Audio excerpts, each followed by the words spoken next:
Hey everyone, and welcome back for another deep dive. Today we're going to be talking about international cybercrime, Ooh, and nice specifically one. two recent busts in Thailand that really show how huge these operations can actually get. Yeah, absolutely. We've got two sources today, Okay. articles from Khalsad English and thai.nuws, All right. and the numbers involved are just crazy. I was looking at these and We're talking over 700 million fraudulent calls it's unbelievable. and almost a million scam SMS messages. Just in these two. Just from these two operations. yeah. So have you ever wondered how these scams actually work and just how big they can really get?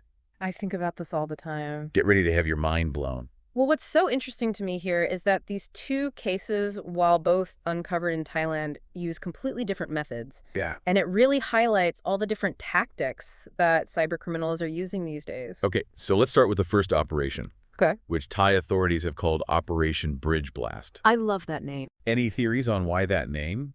Well, I think it suggests... Dramatic. It is dramatic, yeah. It suggests a forceful takedown of a connection point. Oh.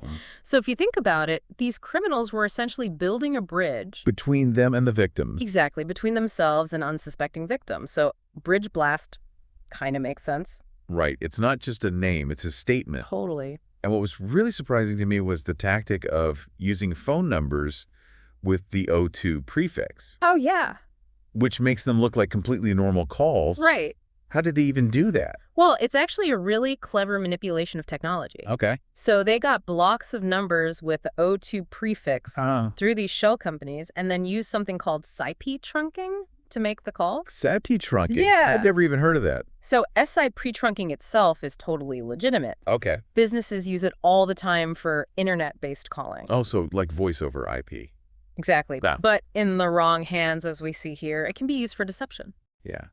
And they definitely weren't holding back. No. The three companies involved in this made a total of 730,185,892 calls. Wow. That's almost 750 million calls. That's wild. It's hard to even imagine. It really is. And you know what's interesting is that investigators figured this out because of unusual usage patterns. Oh, wow. So they were looking for weird stuff in the data. So data analysis is becoming so important in this fight. Right. It's like finding a needle in a haystack, except the needle is a pattern of fraudulent calls. Hidden amongst billions of real ones. Exactly. And this operation involved people from China, Singapore, Malaysia, Wow. Myanmar, Laos, and of course, Thai nationals. It's a global problem. It really is a transnational problem. So we need global solutions. Exactly. When criminals are working across borders, bringing them to justice requires international cooperation, Okay. intelligence sharing, and a really coordinated effort between law enforcement agencies all over the world. So like Interpol, Yes, Yeah. things like Interpol red notices become crucial. which are like a global wanted poster. Right.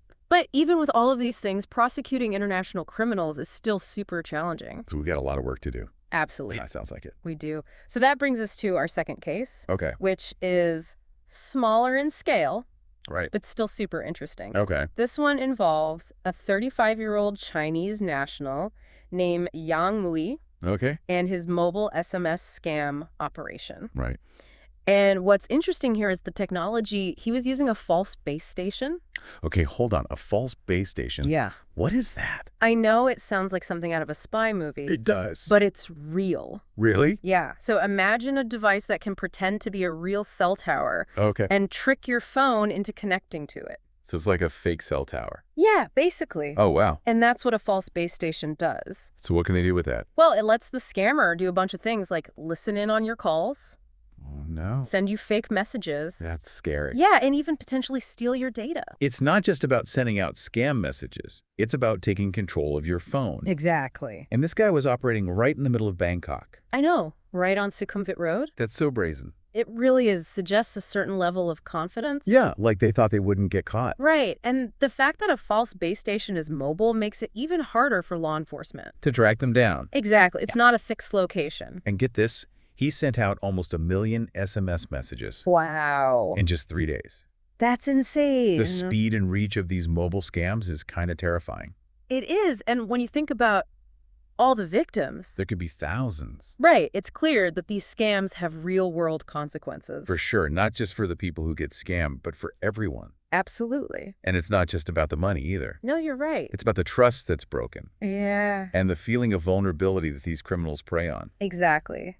They exploit that. It makes you think twice about answering a call from a number you don't know. Or clicking on any link. You have to be so careful these days. But at least the Thai government is taking this seriously. Seems like it. These recent busts are part of a bigger effort to crack down on cybercrime. Good. Which is linked to Prime Minister Paetongtarn Shinawatра's directive. So they're recognizing the problem. Yeah, it looks like it, but it feels like a constant battle. Oh, it is. Like as soon as law enforcement catches up... And criminals are already one step ahead. Right, they find new ways to stay ahead. It's a game of cat and mouse. Exactly. Yeah. So what can we do to protect ourselves? Well... Are we just sitting ducks? Not at all. Knowledge and awareness are our best defenses. So what can we do practically? Well, first of all, be careful about what you share online. Like on social media. Yeah, don't overshare personal information. It's like leaving a trail for the scammers to follow. Exactly. Okay, what else? And use strong passwords. Like a different one for every account. Yes, and consider using a password manager. I used to think those were just for techie people. No, they're for everyone. Okay, I'll take it out. And enable two-factor authentication. Oh yeah, I've heard of that. It adds an extra layer of protection. So even if someone gets my password, they still can't get in. Right. That's good. And be wary of phishing scams. Those emails that try to trick you. Yeah, I exactly. get this all the time. They look so real. Like I won the lottery. Right, or that your bank account is in trouble. Exactly. Never click on links or open attachments from suspicious emails. Good advice. Always verify directly with the company. Even if it's a free cruise. Especially if it's a free cruise. Okay, got it. What else? Keep your software up to date. Ugh, those updates. I know they're annoying. But they're important. They often have security patches. Okay, I'll do it. And be careful on public Wi-Fi. Oh, yeah, like at coffee shops. Yeah, they're often not secure. So use a VPN. Exactly. Okay, these are all great tips. Good. But it sounds like a lot of work. It is, but it's worth it. Cybercriminals are always finding new ways to scam people. That's right. So we have to stay informed. And adapt. It's like a game of cat and mouse. Exactly. With really high stakes. That's a good way to put it. So what does the future hold for cybercrime? That's a good question. Are we headed for a digital dystopia where scammers are in control? Well, I don't have a crystal ball. Yeah, hey. I don't have a crystal ball, but I do think that cybercrime is definitely going to keep evolving. So it's going to get worse. It's going to get more sophisticated and probably more widespread, too. Oh, great. So it's not really a matter of if we'll encounter these threats. But when... Yeah, so what kind of changes are we talking about? Well, think about AI. Artificial intelligence. Yeah, as AI gets more powerful, criminals are probably going to start using it for more targeted attacks. So like smarter attacks. Right, attacks that can adapt and learn. Okay, that's scary. Imagine malware that can learn from security systems. And change its approach. Exactly. It would make it so much harder to detect and stop. AI-powered malware. It sounds like sci-fi. It does. But it's a real possibility. Oh, wow. And then there's the rise of cybercrime as a service. Cybercrime as a service. Yeah, so basically you have these criminal organizations that are selling their tools and expertise. To anyone. To anyone who's willing to pay. So it's like a dark web marketplace for hacking tools.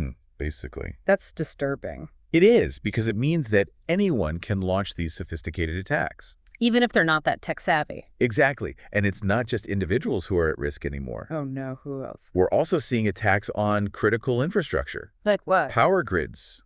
Oh, wow. Transportation systems. Okay. Financial institutions. The things we rely on every day. Exactly. So the consequences could be huge. They could be. It's not just about stolen data or money anymore. It's about disrupting essential services. Right. Okay. Potentially on a massive scale. That sounds chaotic. It would be so... Cybersecurity needs to be a top priority for everyone. Governments, organizations, everyone. It's not just an IT issue anymore. It's a security issue. A national and global security issue. So it sounds like we're facing some serious challenges in the future. We are. But is there anything to be hopeful about? Of course. Like what? Well, just as criminals are using technology for bad things. We can use it for good. Exactly. We can use it to fight back. Yeah. Well, for example, AI and machine learning can be used to create better security systems. Smarter systems. Right, systems that can analyze huge amounts of data to detect and respond to threats. And stop attacks before they happen. Ideally, yes. So it's like fighting fire with fire. Exactly. I like it. And there's a growing emphasis on collaboration. Like sharing information. Exactly. Organizations are realizing that they can't do this alone. Right. They need to share information about threats and best practices. So like a global neighborhood watch. Yeah, something like that. But for cybersecurity professionals. Right. And it's also important for organizations to train their employees. About cybersecurity. Exactly. Human error is often the weakest link. So we all need to be more careful. We